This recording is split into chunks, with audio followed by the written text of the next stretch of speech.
Then he will not threaten you, he will cajole you. No, that is the impact of economic linkages. You have to be careful. If you are sucked into their economy, tomorrow they can dictate anything.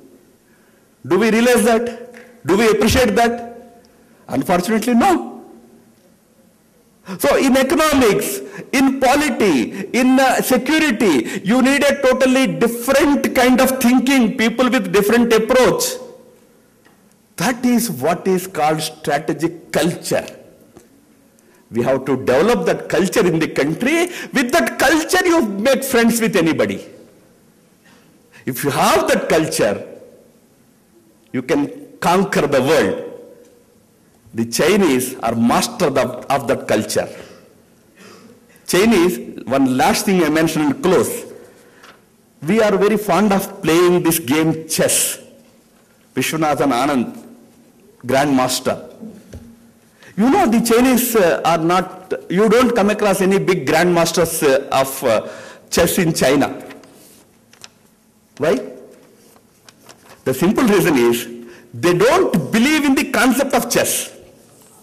The concept of chess basically is to attack your enemy up front, defeat him, and move into his places. Chinese have a game. The name of that game is Weishi. You go into Google and search for it. It's a very interesting game. Weishi is not about winning spaces. Defeat is not about defeating the enemy, but encircling the enemy, covering the empty spaces, incapacitating the enemy, and sucking him in. Have negotiations with the Chinese, he used to tell the Indian Parliament that no, Chinese se tackle karna bahut aasan hai. They are very good friends. This is the impression that they created on Krishna Menon कि हम तो बहुत अच्छे लोग हैं. You can it's very easy to tackle China. So he used to sincerely believe that it is very easy to tackle China. He convinced Nehru that don't worry, Chinese are very easy to tackle. तो 1962 में Prime Minister Nehru Sri Lanka जाते जाते in Chennai airport he issued a statement. He said, I asked my army to go and vacate all the Chinese who have encroached upon Indian territory. Airport में से statement दे दिया. The meaning of the statement in defense parlance is India has declared war. What does it mean? You asked your army to go and remove all the Chinese. So China said, see, Nehru has issued a statement asking their military to march on us. So war was started by Nehru. Now Nehru से पूछा गया parliament में, आपने ऐसा क्यों कहा है? Such serious statements, do you give like that, just like that? तो नेहरू ने कहा नहीं, actually क्या हुआ? Krishna Menon telephone from New York. यानी कृष्ण मेनन साहब न्यूयॉर्क में थे. हमारे प्रधानमंत्री साहब श्रीलंका जा रहे थे. इंडिया में चाइना घुस रहा था. पर कृष्ण मेनन ने मुझे कहा कि no, I had a detailed discussion with the Chinese defense minister. He said, no question, we will not engage in war with you. आप जैसे ही थोड़ा हमको पीछे ढकेलेंगे, हम पीछे चले जाएंगे. उन्होंने बताया, इन्होंने मान लिया. अरे ऐसा बताया तो मैंने मान लिया, मैं बयान दे दिया.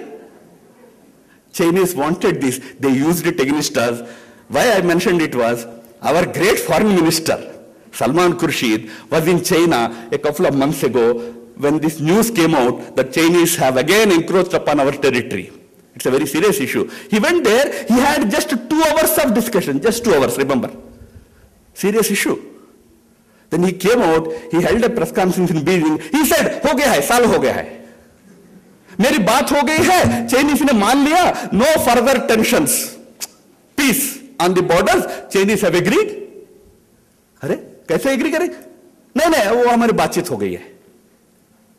और उन्होंने आगे जाकर ये भी कहा, in fact seeing this development in Beijing, मुझे लगता है कि I should settle down in Beijing. अच्छा होता हो जाते सेटल डाउन, पर वापस आ गए. तो मित्रों, why I am trying to say all these things is, we need to develop a different strategic culture in this country. We need people who think in those strategic terms. They need to be at the helm of affairs in our country. Then you can tackle the challenges at political and security level that the country is facing. I thank profusely the organizers of this event for inviting me to speak on this topic. I hope I have done some justice to the topic given to me. Thank you, one and all.